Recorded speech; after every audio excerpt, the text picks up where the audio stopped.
Halo, ketemu lagi dengan TV Jalanan Indonesia. Saya bersama takut-takut saya nih karena di samping saya ini Opa, seorang purnawirawan TNI. Setelah itu bikin menakutkan juga. Tugasnya di Timor Leste dulu. Jadi terlibat waktu bagaimana proses pemisahan Timor Leste itu beliau tahu persis. Ya hanya sekarang kita tidak mau berbicara tentang Timor Leste. Kita berbicara tentang hutan, ya, tentang status suatu wilayah. Ada sebagian masyarakat menganggapnya sebagai hutan, ada juga yang masyarakat lain menganggapnya sebagai kebun. Itu kira-kira yang akan kita bahas ini. Ya, kalau ini Bapak Purnawirawan TNI Angkatan Darat, Bapak Alexander Budiman, atau saya panggil Opa Alex saja. Ini Opa Alex mau buat surat dan dikirim kepada Bapak Presiden Jokowi. Nanti disampaikan. Ini surat ini, Opa, memang saya sudah baca, tapi apa sebenarnya yang mau disampaikan ke Bapak Presiden ini? Begini, Pak. Jadi memang saya membuat surat langsung ke Bapak Presiden Jokowi supaya bisa datang ke Watunggong, Desa Saternawang, dan melihat langsung kepada pembabat liar di hutan lokasi Lok Pahar, hutan TVA lokasi Lok Pahar. Karena pada tanggal 22 bulan Februari tahun 2022 ada kedatangan Dirjen KSDA di Watunggong, Kementerian Kehutanan dan Lingkungan Hidup. Datang di Watunggong dalam rangka untuk penertiban, tanggapan masyarakat dalam rangka penertiban terhadap pembabat liar yang di lokasi Lok Pahar. Tapi ternyata Bapak Dirjen KSDA hanya memberi solusi kepada pembabat liar. Solusinya yaitu menanam kembali pohon-pohon di sela-sela kopi yang ada di kebun-kebun pembabat liar di hutan TVA Lok Pahar. Akhirnya karena begitu, diberi solusi begitu, masyarakat pembabat liar merasa mereka sudah menang. Kami dapat untung bahwa diberi pohon oleh Dinas Kehutanan untuk tanam kembali. Tapi terbaliknya begini. Begitu diberi solusi begitu, malah mereka sekarang membabat tambah lagi. Ya, karena semakin mereka luas. sudah semakin luas. Dan luasnya bagaimana? Dampaknya dengan pembabat liar itu, dampaknya satu, kekeringan air sungai untuk persawahan, sehingga hasil panen mengurang. Dari hasil panen padi dari 1 hektar biasanya 6 ton, 6 ton, tetapi dengan mengurangnya air sungai yang dialirkan untuk persawahan, akhirnya dari 1 ton hasilnya menurun menjadi dari 6 ton hasilnya menurun menjadi 1 ton. Itu dampak luar biasa. Kehilangan 5 ton. Iya, kehilangan 5 ton, dampak luar biasa. Akhirnya nanti anak cucu kita seperti terjadi kemiskinan dan kelaparan. Selalu minta bantuan dari beras, bantuan dari pemerintah untuk anak cucu kita ke depan. Itu yang saya pikir sekarang. Tapi begini Opa, Iya. itu di atas kan ada sawah tuh, memang air berkurang, tapi kopi bertambah. Itu juga bisa menghidupkan. Itu baik. Itu kalau hasil kopi berbeda dengan hasil sawah. Itu. Kalau hasil sawah atau padi itu langsung dimakan langsung. Tapi kalau kopi itu tunggu 6 bulan berada. Iya. 6 bulan di bawah berpanen lagi, berarti 6 bulan berada uang. Ini yang punya sawah, yang memanfaatkan air dari hutan itu, dia juga punya kebun kopi di hutan itu. Punya. Hah, Iya, berarti dia sendiri yang merambah. dia merambah bersengaja juga dia. Merugikan diri sendiri. Iya, merugikan diri sendiri. Kenapa tadi? Yang merambah juga punya sawah. Hasil dari 1 hektar 6 ton. Untuk akhirnya karena mereka merambah kering air sungai, akhirnya hanya 1 ton hasilnya menurun. Begitu. Baru ini itu lain tentang air sungai. Tentang pencemaran air minum bersih yang dikonsumsi masyarakat. Ya, itu sangat khawatir. Khawatirnya begini. Mereka yang perambah itu sudah membangun kandang babi, membangun kandang-kandang babi, membangun pondok-pondok, membangun rumah-rumah di tanah kawasan di lokasi Lok Pahar. Baru mereka membangun kandang-kandang babi sudah lewat kurang lebih 2 km dari mata air yang dialirkan untuk dikonsumsi oleh masyarakat. Itu Terjadi sangat pencemaran air, Pak. Terutama Pak, kalau kami bagian umat Kristen atau Katolik ini air tidak apa-apa. Yang sangat kecewa itu dari umat Muslim. Kenapa kecewa? Karena umat Muslim itu membutuhkan air wudhu.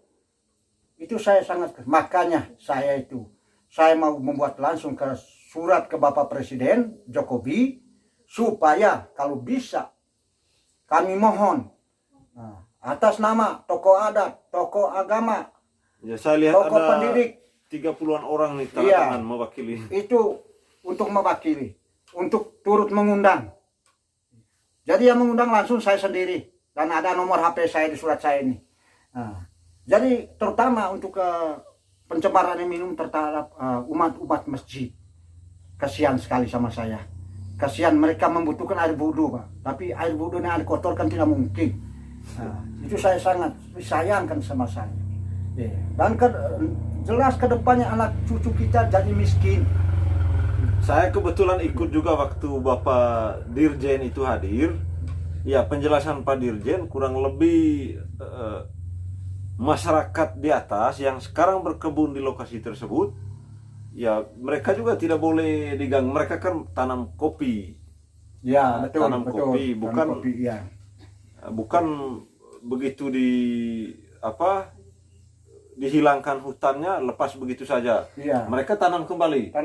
Tidak. Mereka tidak tanam kembali, malah mereka merusak. Baru yang mereka babat ini tidak ada hasilnya. Hasilnya apa? Kalau mereka tanam kopi, kopinya tidak jadi. Akhir pohon hutan-hutan juga yang tumbuh kembali. Tapi tetap mereka babat. Kira-kira berapa orang yang yang ke sana? Kalau ke sana itu kalau istilahnya dari desa Kiongdora ya mungkin tidak semuanya, mungkin sekitar 30% yang babat. Ya, yang tidak mau membabat ya 70%. Ya itu karena mereka yang tidak membabat tidak mengerti dengan lingkungan Masuk hidup. bisa tembus 100 orang. Oh, lebih. Bahkan ribuan orang. Ya, kan tiap desa. Itu baru contoh dari desa Kiongdora saja tadi. Tetapi Desa Urungdora. yang dirugikan jauh lebih banyak. Yang dirugikan jauh lebih banyak. Bahkan puluhan ribu, ratusan ribu masyarakat di 2 kelurahan dan 10 desa di Kecamatan Congkar, Kabupaten Manggarai Timur. Ini hanya kita bicarakan di tentang hutan TBA Lok Pahar. Tapi umumnya untuk di Kabupaten Manggarai Timur itu hampir seluruhnya banyak merambah, merusak hutan. Ya, itu. Ya, kalau dipikir-pikir, mohon maaf Opa, mestinya yang begini kan kami yang muda-muda, tapi ini Opa ini kan tidak pikir apa lagi. Sudah aman lah Opa ini.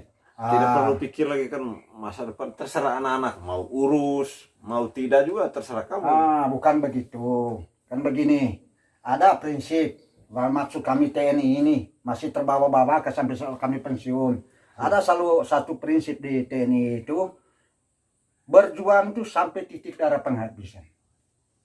Itu dasar saya.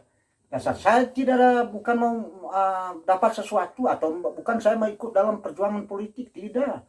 Ya. Macam kemarin tuh jadi kemarin tuh kedatang Dirjen KSDA tuh kok Bapak Bupati tidak hadir, Wakil Bupati tidak hadir. Oh, ada apa ini? Ya, ada alasan lain. Ya. berhalangan waktu itu Iya, kan berhalangan. Pak Ya, Kasep lah yang berhalangan. jadi. Saya kira kalau kedatangan ke ini dari Kementerian Kehutanan atau Lingkungan Hidup itu ya harus hadir kah? Itu maksud saya ini Pak. Ya, sehingga kalau tidak lihat mukanya Bapak Bupati atau Wakil Bupati, itu ada apa ini?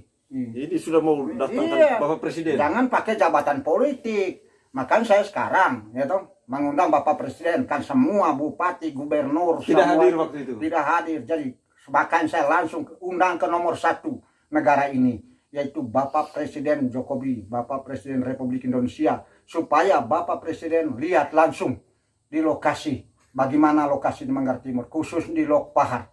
Itu dampak yang luar biasa, dampak kemiskinan untuk anak cucu.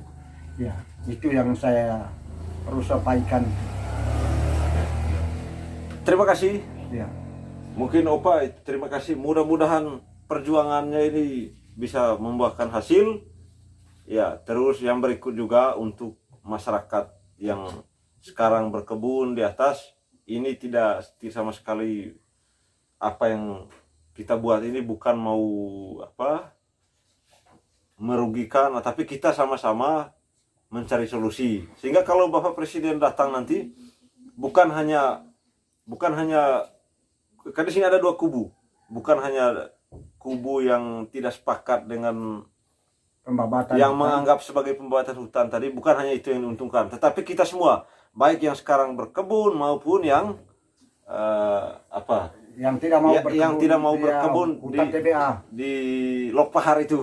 Ya, ya. Ya, mudah-mudahan kita tidak boleh terpecah belah Iya. sebagai masyarakat. Iya. Nah, sebagai masyarakat harus bersatu Iya. dan mencarikan solusi kepada pemerintah. Iya. Nah, sehingga di atas juga tidak dirugikan. Baru kita Kami yang di bagian sini hilir. yang memanfaatkan air minum dari hutan itu tidak dirugikan Tidak juga. dirugikan. Sama-sama enak kita. Iya. Ya, sehingga pesannya kita sebagai masyarakat tidak boleh pecah belah.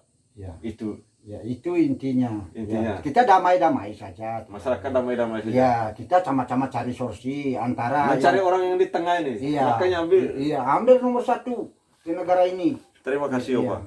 Mudah-mudahan Bapak Presiden nanti berkenan hadir. Kalau Bapak Presiden tidak mau hadir, bagaimana? Itu nanti saya akan mengantar langsung saya ke Jakarta menghadap langsung Bapak Presiden dengan beberapa tokoh adat dan tokoh agama. Nanti ke Ya, Jakarta. saya usaha menghadap. Biar bagaimanapun saya kena ini istilahnya berjuang sampai titik darah penghabisan. Ya, saya. Target ke Jakarta itu dalam waktu dekat juga. Dalam waktu dekat. Tapi cari dana dulu. Jangan lupa. Masalah ongkosnya ini ke Jakarta, uang makan di Jakarta kita. Tapi mudah-mudahan bisa ke Jakarta. Iya. Bapak Presiden tunggu di Jakarta sampai ketemu dengan Iya. Bapak Purnawirawan TNI, Bapak Alex Budiman. Ini, Pak, ini adalah perlu saya tambahkan. Kalau bisa Bapak Presiden datang ke Batunggong itu, ya tuh, itu janganlah pakai heli kah? Ya, jangan pakai heli. Kalau bisa lewat jalan darat. Lewat jalan darat maksudnya begini, dari Jakartanya akan pakai pesawat ya ke Ruteng, kota Ruteng. Iya. Dari Ruteng itu kalau bisa Bapak Presiden supaya merasakan jalan darat dari Ruteng ke Batunggong itu. Biar Bapak Presiden tahu sendiri jalan bagaimana jalan itu. Sebenarnya kami itu lewat ini jalan lewat di atas sungai sebenarnya itu. Ya, sama dan kami anggap belum merdeka nih, kami Indonesia Timur nih. Ya khusus di Batunggong kami belum merdeka. Padahal kita merdeka sudah berapa puluh tahun. Iya. Iya. Tapi anggap saya belum merdeka. Nah, Dari memang segi jalan. dari segi jalan. Tapi dari yang lain-lain kan Kalau lain sudah, bagus. karena enggak saya Rumah sakit sudah ada. Rumah sakit sudah ada, baru terutama penerangan. Nah, sejak Bapak Presiden saya puji kepada Bapak Presiden Jokowi karena sejak dengan program Indonesia Terangnya. Ya, karena sekarang listrik sudah masuk di kampung kami. Ya, kami tidak pakai pelita lagi begitu. Terima kasih Bapak Presiden. Terima kasih tentang penerangan itu. Nah, tapi jalan ini khusus jalan ke kampung kami, tolong Bapak Presiden langsung coba turun langsung Pak. Jangan dengar laporan dari Bukan bupati hanya mau dari- lihat hutan nanti. Bukan lihat Mau hutan lihat aja. banyak hal. Iya banyak hal. Iya, jelas. Terutama jalan. Nah itu aja. Sampai sini itu dua penyampaian dari saya. Oke, Pak. terima kasih Bapak atas Presiden. perhatiannya. Mudah-mudahan video ini bermanfaat untuk seluruh masyarakat yang ada di sekitar wilayah Congkar, Pocoronaka Timur, Elar Selatan, Sambirampas, dan Manggarai Timur pada umumnya. Terima kasih.